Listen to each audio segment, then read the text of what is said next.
is he was okay at his first up effort. More than okay, Sam. Yeah, look, I've got great respect for this horse. He's got 62 on the back. He's got to give them all at anywhere between 2.5 and 8 kilos. But he's earned that, as I said. He's won 5 races in Adelaide. He resumed in Adelaide in a benchmark 75 there in really good style. He got back. He settled with only a few behind him. In the end, he's gone down 1.3. And I thought that was all you wanted to see from him. He's never carried more than 59.5 in a race, but I think this is a nice race for him, going from 1100 to 1300. He is my on-top selection. Number 2 is Neona, and Neona, this bloke, he's a bit in and out with his form, but can he run well here? Yeah, look, I think he's challenged a bit. I mean, he looks a horse who could lead up. He went to Kerrang on Boxing Day and was sort of down the track there a little bit, only beat one home, and it was a race that he should have done a fair bit in. Well, that was 1100. He's back to 1300. His latest win was at this trip. He's got a terrific record at 1300 from 6 goes, 2 wins, 3 placings. So this is his sort of style. Get out, roll along, and that might mean that he's able to get the job done here, but I couldn't find him a spot in my top 4. Number 3 is already taken, and this day ran a great race fresh.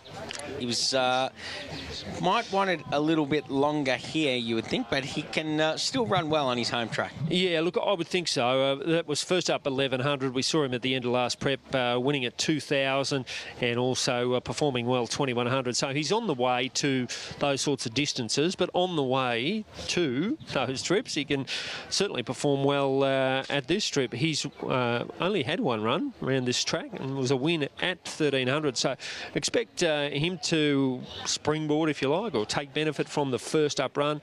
And I thought he was similarly advantaged by going from 1100 to 1300 like the toppy.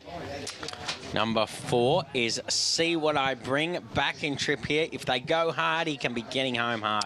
Yeah, look, he will be back. He's another one like already taken. He's only had one appearance at Stawell and went away a winner. That was here 2 starts ago.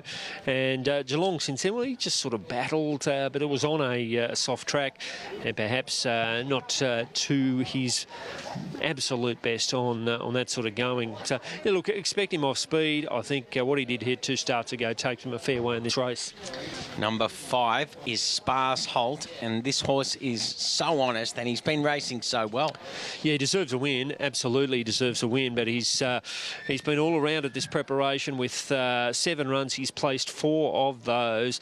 Now drawn the widest in this race, but he's got the capability of heading on forward. We saw him do that 2 starts ago at Kilmore. That was a 1450 metre race, and he really sort of fought on to be only narrowly beaten there. Had his chance at Geelong last time, I thought. And again, he was on speed, but he's drawing wider than he has in a little while here, so it'll be interesting to see where Dean Yennell wants to put him.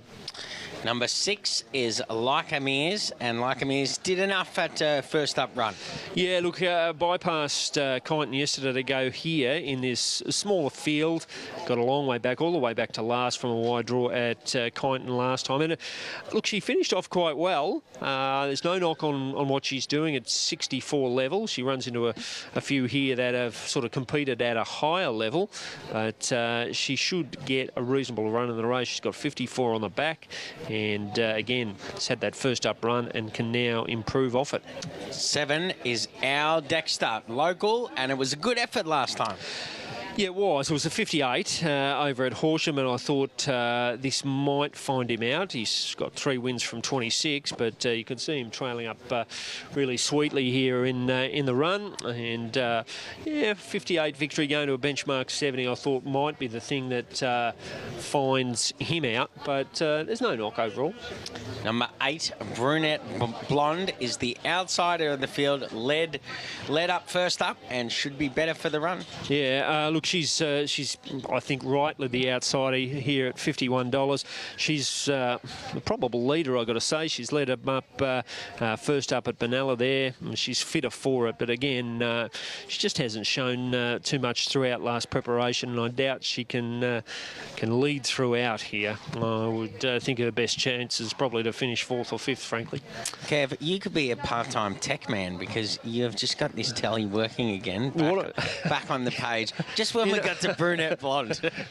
You know what I did there? I picked up the remote, and where it says to change the channels, that's what I did. It wasn't terribly technical, Sam. What do you like here, Kev? I'm with the toppy here, 62 kilos and all. 440, I think, is takeable, you know. Drifter here, and people may be worried about the weight, but 8 over the limit. I think it's doable for Sandhill Warrior. See what I bring already taken, Spa Salt, all Tony as Parker. dangers there. So my top 4 are in the market here. 1, 4, 3 and 5 in that order. We have Tony Parker to have a chat to you, Kev, about the very consistent Spars hole. Consistent is what Spars Holt is, Tony. This is a nice-looking race. Been racing really well throughout this prep, but without the ultimate